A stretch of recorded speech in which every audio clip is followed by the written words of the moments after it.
কিছুদিন আগে মরক্কোর মধ্যে গত শুক্রবার রাত্রে মনে হয় মরক্কোর মধ্যে ভূমিকম্প হয়েছে। যেই ভূমিকম্পে হাজার হাজার মানুষ নিহত হয়েছে। এখনও সেই জায়গায় মানুষদেরকে উদ্ধার করা হচ্ছে। এখন তো আর কেউ জীবিত নেই, সব মানুষই মৃত উদ্ধার হচ্ছে। এখন আল্লাহ তাআলা রব্বুল আলামিন যাদেরকে পরীক্ষা করেন তারাই একমাত্র বুঝতে পারে যে আল্লাহর পরীক্ষা কেমন, ঠিক কিনা বলেন। এরপরে আবার আরেকটি ঘটনা ঘটল লিবিয়ার মধ্যে, বেনগাজি থেকে 300 কিলোমিটার দূরের শহর। সেই শহরের মধ্যে বাঁধ ভেঙে ঘূর্ণিঝড় হয়ে জলোচ্ছ্বাসের মতো হয়েছে, যে 15 ফিট 20 ফিট পানি এসে পুরো শহরটাকে ধুয়ে নিয়ে চলে গিয়েছে। সেখানে প্রায় যতটুকু সংবাদ পেয়েছি প্রায় 5000 মানুষ পাওয়া গেছে মৃত।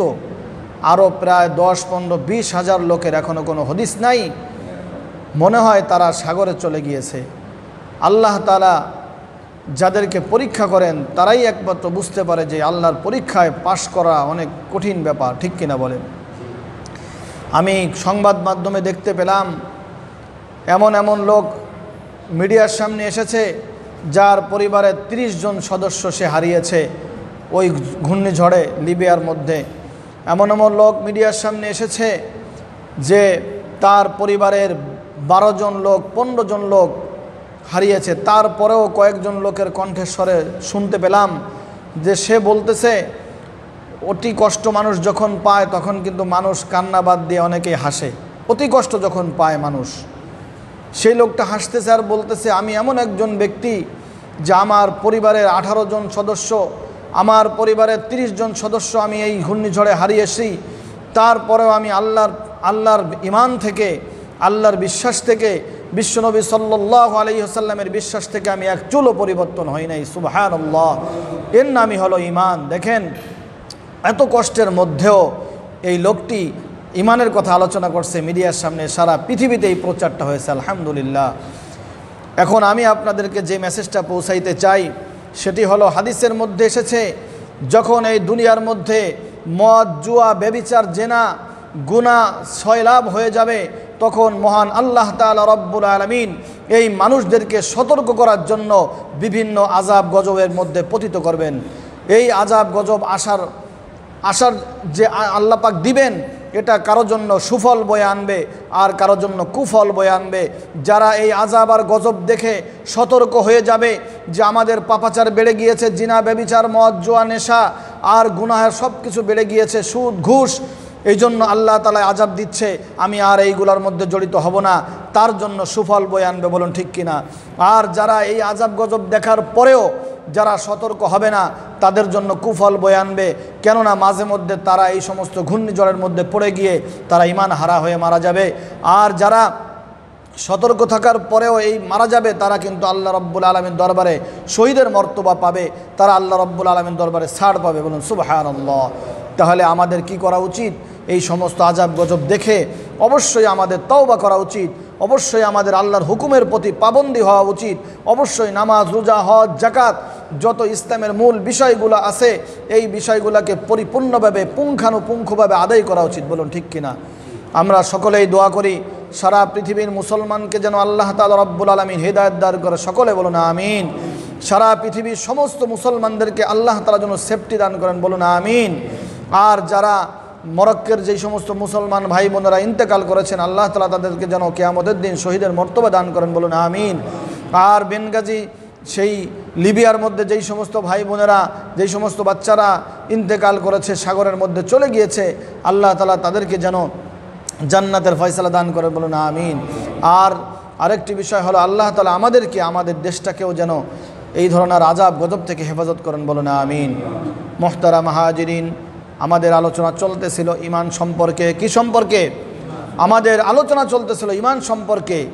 অনেকে বলতে পারে যে হুজুর ঈমান সম্পর্কে আলোচনা এত করার দরকারটা কি, নাকি? অনেকে বলতে পারে, যেহেতু 2-3 সপ্তাহ আলোচনা হয়েছে। আমি আপনাদেরকে বলবো, দেখেন এই পৃথিবীতে আগেও বলেছি যতগুলো নিয়ামত আল্লাহর পক্ষ থেকে আমাদের উপর এসেছে সমস্ত নিয়ামতের মধ্যে সবচেয়ে বড় নিয়ামত হলো ঈমান। সবচেয়ে বড় নিয়ামত কি? ঈমান। এক কথায় বুঝবেন, যার ঈমান নাই তার কোনো নেক আমল, তার নামাজ রোজা হজ যাকাত তাসবিহ তাহলিল কোনো কিছুই আল্লাহর দরবারে পৌঁছাবে না। বলেন নাউজুবিল্লাহ। যার ঈমান বিশুদ্ধ আছে, যার ঈমান সঠিক আছে, সেই ব্যক্তির সমস্ত নেক আমল, সে যত ছোট আমল করুক না কেন, যার ঈমান আছে ঠিক, যার বিশুদ্ধ ঈমান আছে, তার সমস্ত ইবাদত আল্লাহ রাব্বুল আলামিনের দরবার পর্যন্ত পৌঁছে যায়। বলুন না সুবহানাল্লাহ। মুহতারাম হাজিরিন, পূর্বে আলোচনা করেছি ঈমান কাকে বলে। এখন আবার শুরু করি যে ঈমানে মুজমা, ঈমানে মুফাসসাল যে 6টি বিষয়ের কথা বলেছিলাম, সেই 6টির উপরেই আলোচনা হবে ইনশাআল্লাহ। 6টি বিষয় হলো কি? ঈমানে মুফাসসাল: আমানতু বিল্লাহি ওয়া মালাইকাতিহি ওয়া কুতুবিহি ওয়া রুসুলিহি ওয়াল ইয়াউমিল আখিরি ওয়াল কদরি খাইরিহি ওয়া শাররিহি মিনাল্লাহি তাআলা ওয়াল বাসি বাদাল মাউত। এই 6টি বিষয়ের উপর যারা 6টি বিষয়কেই পরিপূর্ণ একত্রে বিশ্বাস স্থাপন করবে, বিশ্বাস করবে, মানবে, তাদের ঈমান বিশুদ্ধ থাকবে। আর যারা এই 6টি বিষয়ের উপর প্রতিষ্ঠিত থাকতে পারবে না, তাদের ঈমান থাকবে না। ঈমান নিয়ে কেন এত আলোচনা করি? 3টা আয়াত আমি আপনাদেরকে শোনাই। সর্বপ্রথম আয়াত হলো, ঈমানের কেন এত গুরুত্ব আমরা দিচ্ছি বা আমরা বলে থাকি। আল্লাহ রব্বুল আলামিন কোরআনের মধ্যে তিনি নিজেই ঈমান সম্পর্কে বারবার আলোচনা করেছেন। সূরা মায়েদার 5 নম্বর আয়াতে আল্লাহ বলেন, ওয়ামান ইয়াকফুর বিল ঈমানি ফাকাদ হাবিতা আমালুহু ওয়া হুয়া ফিল আখিরাতি মিনাল খাসিরিন। মুহতারাম হাজিরিন, আল্লাহ তাআলা রব্বুল আলামিন এই সূরা মায়েদার 5 নম্বর আয়াতের মধ্যে বলেন, ওয়ামান ইয়াকফুর বিল ঈমানি, যেই সমস্ত লোক ঈমানকে প্রত্যাখ্যান করবে, যেই সমস্ত লোক ঈমানের উপর প্রতিষ্ঠিত থাকবে না, ঈমান আনবে না, ওয়ামান ইয়াকফুর বিল ঈমান ফাকাদ হাবিতা আমালুহু, তার সমস্ত আমল বিফল হয়ে যাবে। বলুন নাউজুবিল্লাহ। তার সমস্ত আমল বিফলে যাবে। সে যত আমল করুক না কেন, তার সমস্ত আমল বিফলে যাবে। ওয়ামান ইয়াকফুর বিল ঈমানি ফাকাদ হাবিতা আমালুহু ওয়া হুয়া ফিল আখিরাতি মিনাল খাসিরিন। আর যখন একজন মানুষের সমস্ত আমল বিফলে যাবে, তাহলে এই আমল আমাদের উদ্দেশ্য কি? এই আমল আমরা দুনিয়ায় করি যাতে আখেরাতে শান্তিতে থাকতে পারি, ঠিক কিনা বলেন? দুনিয়ার আমল, দুনিয়ায় ফায়দা যতটুক দিক না কেন, দুনিয়ার নেক আমল, দুনিয়ার সমস্ত নেক আমল একদিন আখেরাতে আমাদের বিরাট কাজে দিবে। সেই দুনিয়ার আমল যদি নষ্ট হয়ে যায়, আখেরাতে কোনো ফল পাওয়া যাবে না। এই কথাই আল্লাহ তাআলা বলেন, ওহু আফিল আখিরাতি মিনাল খাসিরিন। যেই লোকটার দুনিয়ার সমস্ত আমল বিফলে চলে যাবে, ঈমান না আনার কারণে, ঈমানের উপর প্রতিষ্ঠিত না থাকার কারণে, কিয়ামতের ময়দানে আখেরাতে সে ক্ষতিগ্রস্তদের অন্তর্ভুক্ত হয়ে যাবে। বলুন নাউজুবিল্লাহ। এইটা হচ্ছে আল্লাহ রাব্বুল আলামিনের ঈমান সম্পর্কে একটি আয়াত। আরেকটি আয়াত শোনেন, সূরা জুমারের 65 নম্বর আয়াতে আল্লাহ তাআলা রব্বুল আলামিন বলেন, যেমনভাবে আল্লাহ তাআলা সমস্ত মানব জাতিকে দুনিয়ায় সৃষ্টি করে, তার মধ্যে সর্বশ্রেষ্ঠ মানব কারা? যারা নবী রাসূল, ঠিক কিনা বলেন? যারা নবী এবং রাসূল, তারা হলেন আল্লাহ রাব্বুল আলামিনের সর্বশ্রেষ্ঠ সৃষ্টি, ঠিক কিনা বলেন? তার মধ্যে সর্বশ্রেষ্ঠ আমাদের বিশ্বনবী জনাবে মুহাম্মদুর রাসূলুল্লাহ, সকলে বলি সাল্লাল্লাহু আলাইহি ওয়াসাল্লাম। আল্লাহ তাআলা রব্বুল আলামিন ঈমানের গুরুত্ব বোঝানোর জন্য, ঈমান কি জিনিস, ঈমান ছাড়া আল্লাহর কাছে কোনো দাম নাই, ঈমান ছাড়া আল্লাহর কাছে কোনো দাম নাই, দুনিয়ায় আল্লাহর কাছে ঈমান ছাড়া কোনো দাম নাই, আখিরাতে তো দাম নাই। এই জন্য আল্লাহ তাআলা বোঝাচ্ছেন, আয়াতের মধ্যে, কোরআনের মধ্যে অবতীর্ণ করেছেন, তিনি সতর্ক করেছেন নবীদেরকে।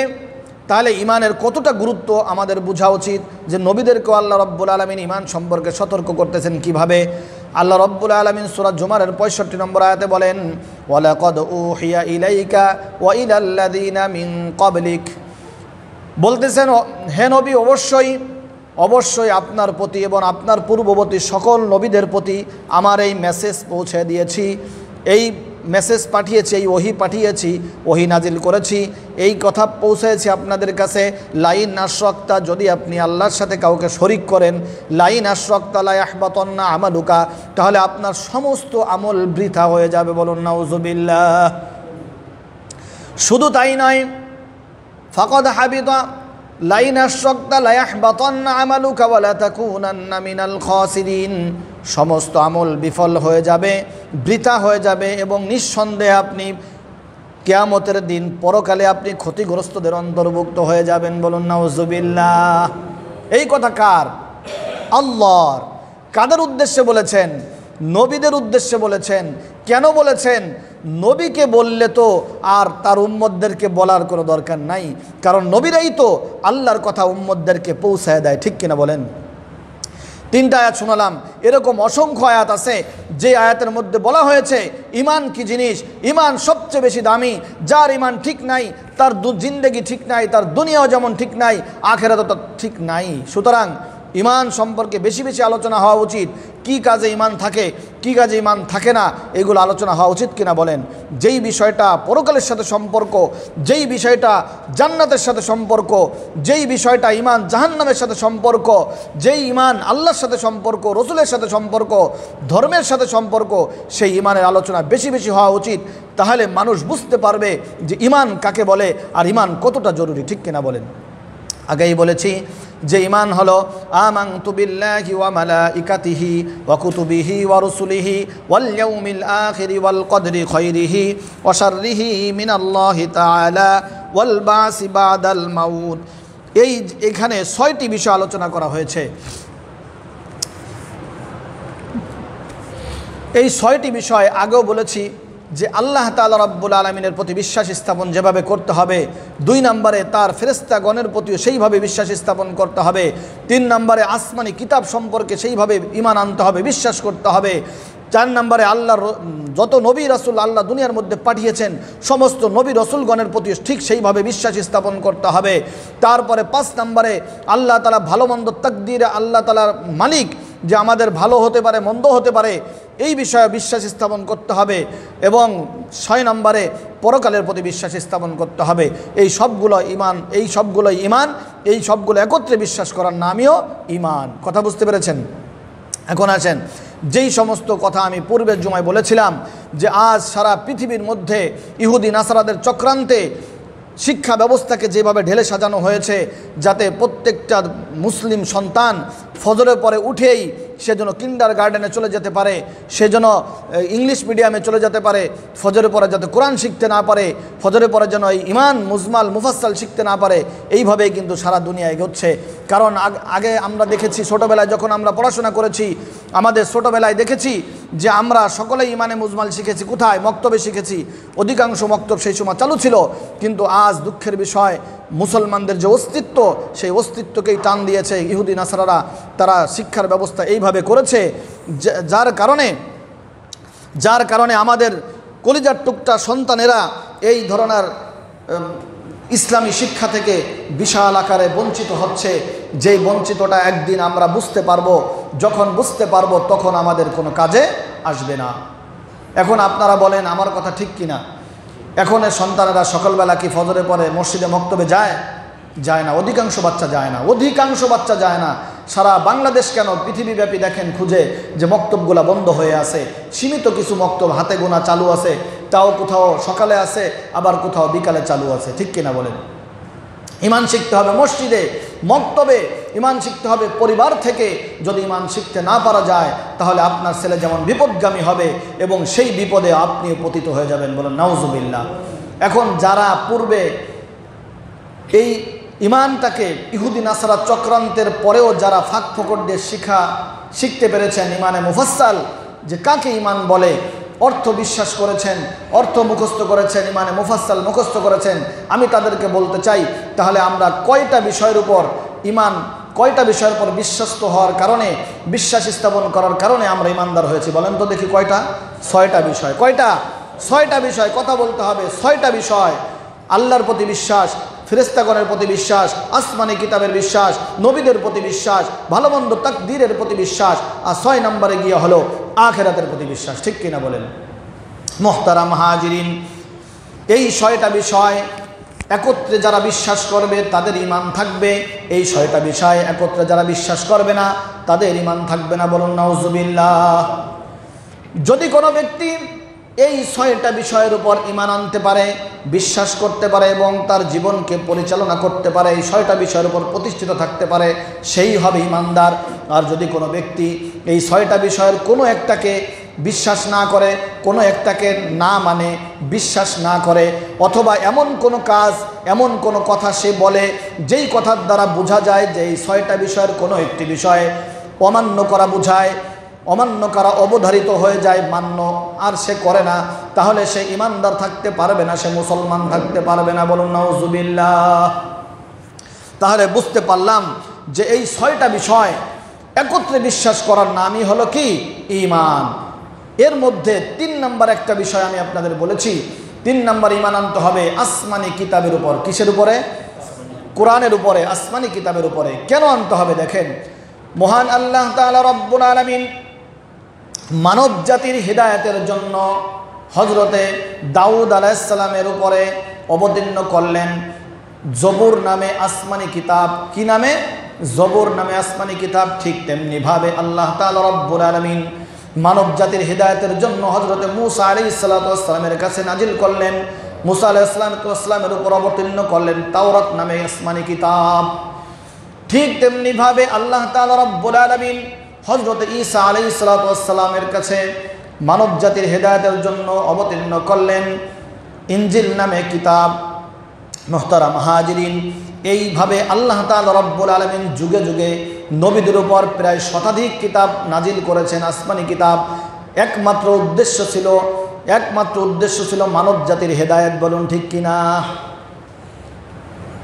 এখন দুনিয়ার মধ্যে যে আল্লাহ তাআলা 100-র অধিক আসমানি কিতাব অবতীর্ণ করলেন, সেই সব কিতাব কোথায়?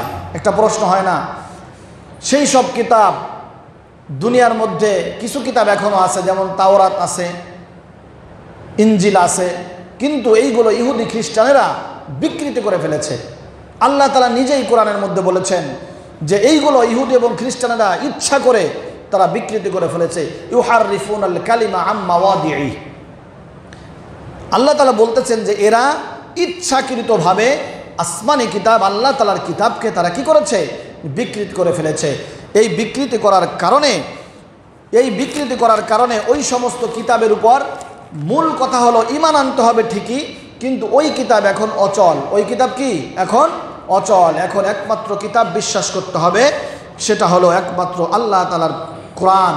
যেই কোরআন মুসলমানদের উপর আল্লাহ তাআলা রব্বুল আলামিন বিশ্বনবী আখিরি জামানে পয়গম্বরের উপর নাজিল করেছেন। বলুন সুবহানাল্লাহ।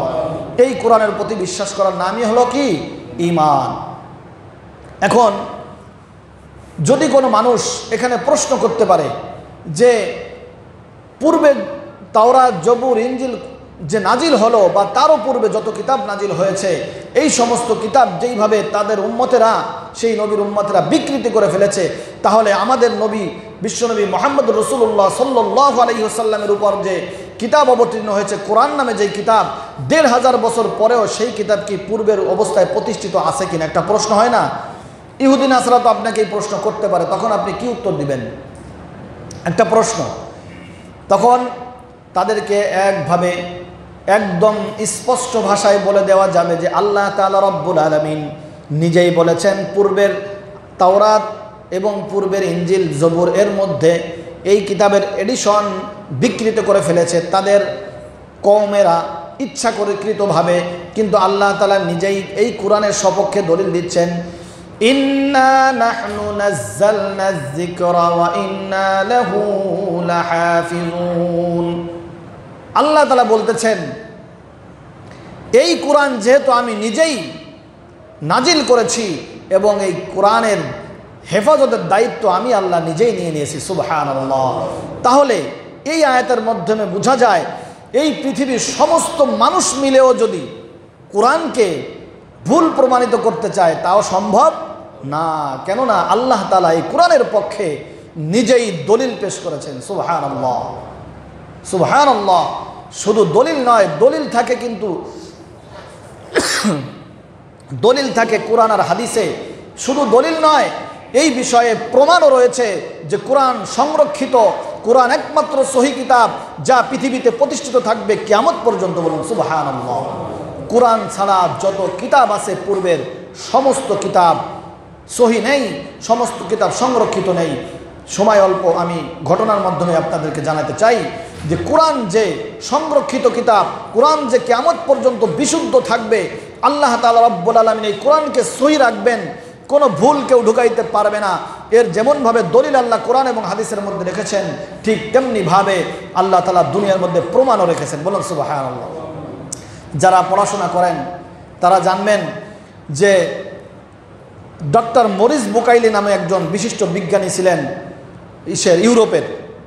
ডক্টর মরিস বুকাইলি তিনি ধর্মবিশ্বাসী ছিলেন, একজন ধর্মবিশ্বাসে প্রথম জামানায় ছিলেন একজন খ্রিস্টান।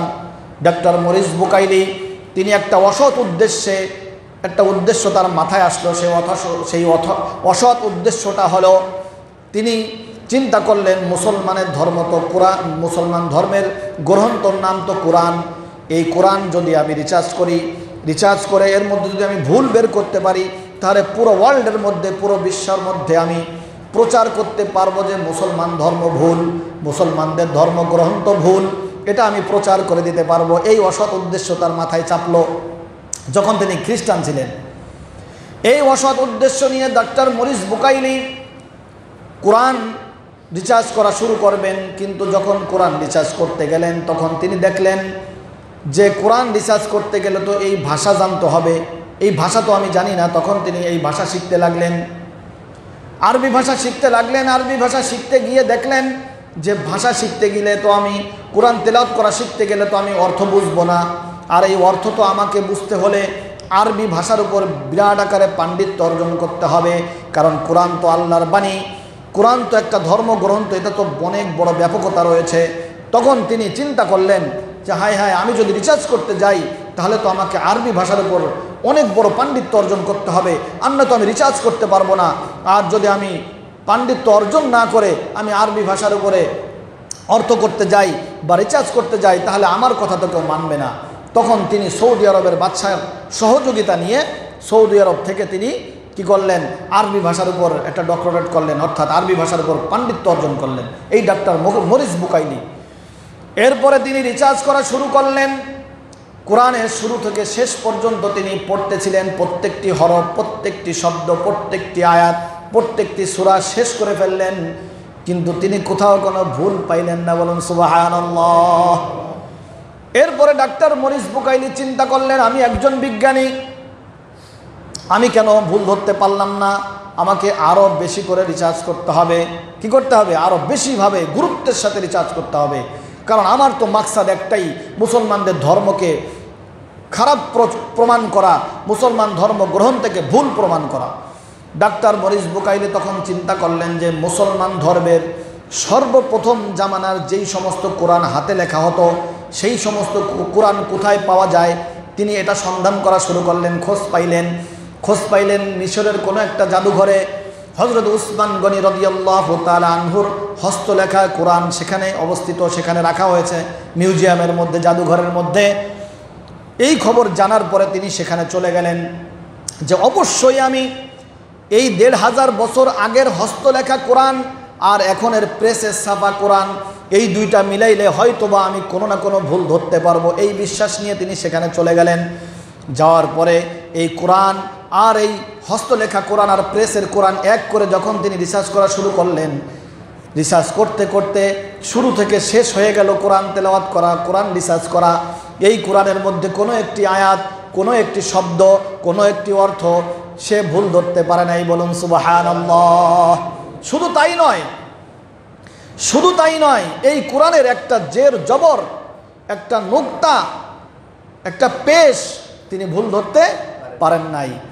আসলেন কোরআন ভুল প্রমাণ করতে, এই ডাক্তার মরিস বুকাইলি আসলেন ইসলামকে মানুষের সামনে, ইসলামের ভুল ধরতে মানুষের সামনে, সারা পৃথিবীর সামনে উন্মোচন করে দেবে মুসলমান ধর্মের গ্রন্থ ভুল আছে।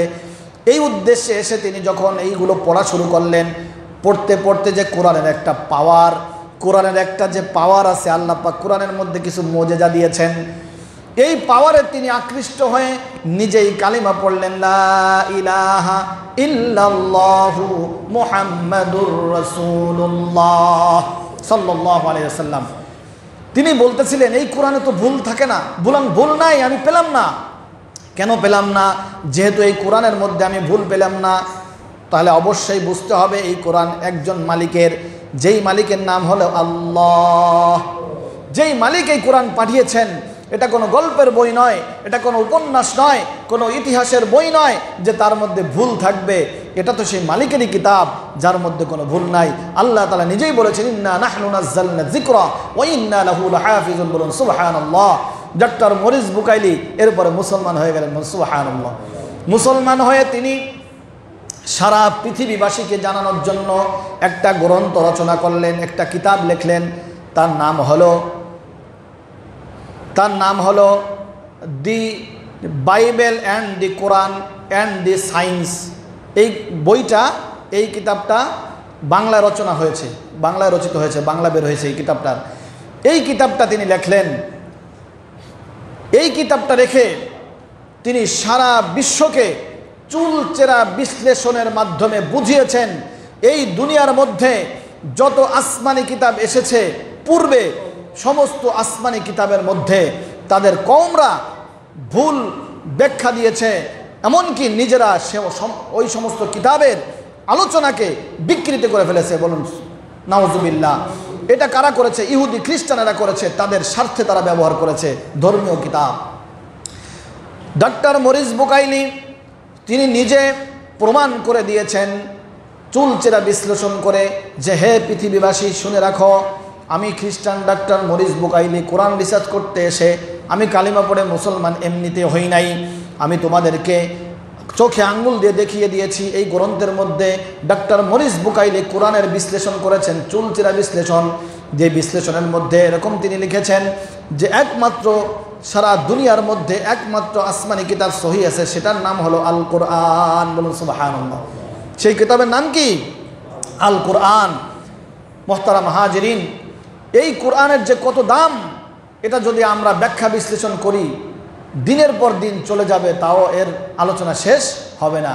সার কথা বলে দেই, আমরা সকলেই জানি এই কোরআনকে পরিপূর্ণভাবে বিশ্বাস করলে তার ঈমান থাকবে, আর যারা পরিপূর্ণভাবে বিশ্বাস করবে না তাদের ঈমান থাকবে না। এখন এই কথার অল্প কথা, কিন্তু এই কথার ব্যাখ্যা বিশ্লেষণ অনেক বেশি, তা আমি সংক্ষেপে বলে দিই। মুহতারাম হাজিরিন, এই কোরআনের মধ্যে আল্লাহ তাআলা রব্বুল আলামিন মানব জাতির হেদায়েতের জন্য, মানব জাতির কল্যাণের জন্য, মানব জাতির মঙ্গলের জন্য আল্লাহ তাআলা রব্বুল আলামিন একদম সমস্ত আলোচনা নিয়ে এসেছেন। বলুন সুবহানাল্লাহ। কোনো মানুষ যদি এই কোরআনের কোনো বিষয়কে অস্বীকার করে, কোনো বিষয়কে না মানে, তাহলে কি তার ঈমান থাকবে? তার ঈমান থাকবে না। আমরা সমাজের মধ্যে যদি এখন রিসার্চ করি, গবেষণা করলে দেখা যাবে সমাজের মধ্যে হাজার হাজার নয় লক্ষ লক্ষ লোক এমন রয়েছে যে কোরআনের একটা বিষয় মানে তো আরেকটা বিষয় মানে না। আছে কি না? একটা বিষয় সে মানে, তার যেটা ভালো লাগে মানে, আর যেটা তার ভালো লাগে না সেটা সে মানে না। তাহলে কি সে ঈমানদার থাকতে পারবে? সে বেঈমান হয়ে যাবে। উদাহরণস্বরূপ, যেমন একজন লোক নামাজি, তাকে যখন বলা হয় যে আল্লাহর হুকুম নামাজ, তুমি নামাজ পড়ো, এই ব্যক্তি যখন ঘুষ খায়, সুদ খায়, এই ব্যক্তি যখন তাকে বলা হয় যে ভাই সুদ ঘুষ কিন্তু হারাম, অনেকেই আছে সুদ ঘুষ হারাম এটা জানার পরেও খায়, আছে না? সে মানে না এই কথা, তাহলে কি তার ঈমান থাকবে? বলেন আপনারা, ঈমান থাকবে না। শুধু তাই নয়, যখন বলা হয় নামাজ, রোজা, হজ, যাকাত ফরজ, আল্লাহর বিধান সে মেনে নিয়েছে, কিন্তু পর্দা করা যে ফরজ এই বিধানটা সে মেনে নেয় না, তাহলে কি তার ঈমান থাকতে পারে? বলেন। কোরআন হাদিসের মধ্যে তার ঈমান থাকতে পারে না। এমন সমাজের মধ্যে অনেক লোক আছে যে 5 ওয়াক্ত নামাজ পড়ে, হজ করেছে, যাকাত আদায় করে, রোজা রাখে, কিন্তু ভাই বোনের সম্পদ, ফুফুদের সম্পদ, চাচাদের সম্পদ, প্রতিবেশীর সম্পদ, দাদিদের সম্পদ, পূর্বপুরুষদের সম্পদ প্রকৃতপক্ষে হক আদায় করে নাই। আছে কি না? তাহলে তার এই কর্মকাণ্ড, এই নামাজ, রোজা, হজ, যাকাত তাকে কি জান্নাতে নিতে পারবে? পারবে না। কারণ আল্লাহ তাআলা রব্বুল আলামিন যেমনভাবে বলেছে নামাজ, রোজা, হজ, যাকাত ফরজ, তেমনিভাবে প্রতিবেশীর হক আদায় করা ফরজ, ভাই বোনের সম্পদ বুঝিয়ে দেওয়া ফরজ, ঘুষ সুদ থেকে বিরত থাকা ফরজ, মদ, জুয়ান, জেনা, ব্যভিচার থেকে বেঁচে থাকা ফরজ। তুমি একটা ফরজ মানলা, আরেকটা ফরজ মানলা না, তাহলে তুমি হয়ে গেলে সবচেয়ে বড় মুনাফিক, কারণ আল্লাহ রসুলকে দাওয়াত দিয়েছিল কাফেররা যে হে মুহাম্মদ সাল্লাল্লাহু আলাইহি ওয়াসাল্লাম, তুমি আমাদের ধর্মের কিছু গ্রহণ করো আর আমরা তোমাদের ধর্মের কিছু গ্রহণ করি। এরকম প্রস্তাব দিয়েছিলেন কিনা? আল্লাহ রসুলকে দিয়েছিলেন। কিন্তু আল্লাহ তাআলা রসুল কি বলেছিলেন? আল্লাহ রসুল বলেছিলেন এই পৃথিবীর মধ্যে একমাত্র আমার রবের ধর্মই সঠিক, রবের নিয়ম নীতি সঠিক, রব যা বলেন সেটাই আমি পালনের জন্য আদিষ্ট হয়েছি, আর কোনো ধর্ম সঠিক হতে পারে না। সুবহানাল্লাহ। এই শিক্ষাটা কোরআনের মধ্যে। এখন আপনারা নিজেদেরকে আপনারা নিজেরাই রিসার্চ করেন যে আমি কোনটা মানি আর কোনটা মানি না। আল্লাহ তাআলা তো সব আলোচনা করেছেন, হুজুররা তো সবই বলতেছেন। তাহলে এখন আপনি বুঝতে পারবেন যে আপনি কি মুনাফিক আছেন না আপনি ইমানদার আছেন, ঠিক কিনা বলেন? এগুলো তো আমাকে বলে দেওয়ার দরকার নাই আপনাকে যে আপনি সুদ ঘুষ কেন খান, নামাজ পড়েন, রোজা রাখেন, হজ করেছেন, যাকাত দিচ্ছেন, সুদ ঘুষ কেন খান, এটা তো আমাকে বলতে হবে না। এটা তো কোরআন বলে দিয়েছে, এটা তো বিশ্বনবী বলে দিয়েছেন, এটা তো আল্লাহ পাক বলে দিয়েছেন, ঠিক কিনা বলেন? শেষ করে দিব আর অল্প একটু। সেটি হলো, এটা একটা উদাহরণের মাধ্যমে বুঝাইতে চাই। সেই উদাহরণটা কেমন? যেমন আপনারা সবাই নামাজি, আমি আশা করি আপনারা সবাই নামাজি, ঠিক কিনা? নামাজ পড়তে গেলে সর্বপ্রথম পবিত্রতা অর্জন করতে হয়, ঠিক কিনা বলেন? অজু করতে হয়। এই অজুর মধ্যে 4টা ফরজ আছে। কয়টা ফরজ আছে বলেন? 4টা ফরজ আছে। সমস্ত মুখমণ্ডল ধৌত করা, 2 হাতের কনুই সহ ধৌত করা, মাথা মাসেহ করা 4 ভাগের 1 ভাগ, আর 2 পায়ের টাকনো সহ ধৌত করা, ঠিক কিনা বলেন? আমার কথা ঠিক আছে তো? যে 4টা ফরজ আদায় করলে তার অজু হয়ে যাবে, আলহামদুলিল্লাহ। কিন্তু কোনো লোক যদি মুখ ধোয়া ব্যতি রেখে মাথা মাসেহ করে, 2 হাত ধৌত করে, 2 পা ধৌত করে, মুখ ধোয় নাই, তাহলে কি তার অজু হবে? এই অজু যদি দিয়ে সে 1000 বছর নামাজ পড়ে, তার 1 ওয়াক্ত নামাজ মসজিদের বাইরেই যাবে না। আল্লাহর কাছে কি পৌঁছাবে? মসজিদের বাইরে, মানে তার নামাজই হবে না, কারণ সে অপবিত্র। সে অজু করে পবিত্রতা অর্জন করতে পারে নাই। তাহলে ইমানটাও ঠিক সেরকম। যদি কোনো ব্যক্তি আমানতু বিল্লাহি ওয়া মালাইকাতিহি ওয়া কুতুবিহি ওয়া রুসুলিহি ওয়াল ইয়াউমিল আখিরি ওয়াল কদরি খাইরিহি ওয়া শাররিহি মিনাল্লাহি তাআলা ওয়াল বাসি বাদাল মাউত, এই 6টা বিষয়ের উপর পরিপূর্ণভাবে বিশ্বাস স্থাপন না করতে পারে, তাহলে ওই অজুর মতো হবে। 4টা ফরজের জায়গায় 2টা 3টা আদায় করে সে নামাজ পড়ছে, তার নামাজ হয় নাই। এই 6টা বিষয়ের উপর যদি কেউ প্রকৃতপক্ষে 4টা অজুর ফরজ আদায় করে নামাজ পড়ে, নামাজ হবে। এই 6টা বিষয়ের উপর যদি কেউ পরিপূর্ণ বিশ্বাস স্থাপন রেখে জীবনকে পরিচালনা করতে পারে, তাহলে তার ইমান থাকবে। অন্যথায় ওই বিনা অজুতে নামাজ পড়লে যেমন নামাজ হয় না, ইমান না থাকার কারণে সেই ইমানের উপর প্রতিষ্ঠিত থাকতে পারবে না। আমার কথা মনে হয় বুঝতে পেরেছেন। আসুন আমরা এই ইমানের আলোচনা বেশি বেশি শুরু করি। আমরা নিজেও এই ইমানের আলোচনাটা বেশি পড়ি, কিতাব থেকে হাদিস পড়ি, কোরআন পড়ি, আর আমাদের সন্তানদেরকে শিক্ষা দেই। যা না হলে বর্তমান প্রজন্ম